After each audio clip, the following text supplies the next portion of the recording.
Նորմալ է թե նորմալ չի։ Տրենդը իմ ու տոտիկի կողմից։ Գնացինք։ Բաբուլա, երբ աղջիկը ամուսնանում է առանց ճաշ պատրաստել իմանալու, դա նորմալ է թե նորմալ չի։ Նորմալ է։ Այո, նորմալ է։ Կսովորի էլի։ Հա։ Նորմալ է, էլի, հա, կսովորի, չէ, սովորի կպատվիրեն։ Հեչ։ Երբ ամուսինը օգնում է կնոջը տան գործերում, նորմալ է թե նորմալ չի։ Նորմալ է։ Այո։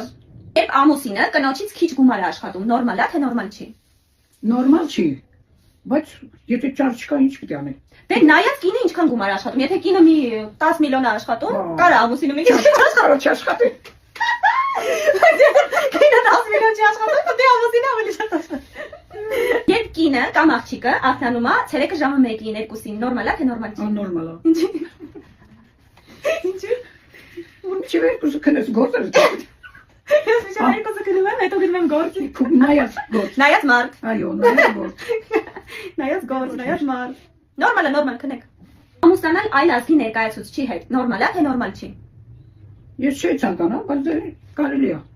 Իմ համար նորմալ է։ Նորմալ է, երբ երեխաների անունները դնում են տատիկ պապիկների անուններով։ Հաճելի է։ Իմ համար նորմալ է, եթե սիրուն անուններ են, եթե սիրուն անուններ չեն, ոչ պարտադիր չի։ Ահա եւ վերջ։ Մեկ էլ շատ եք սիրում սիրելի հետևորդներ։ Այո։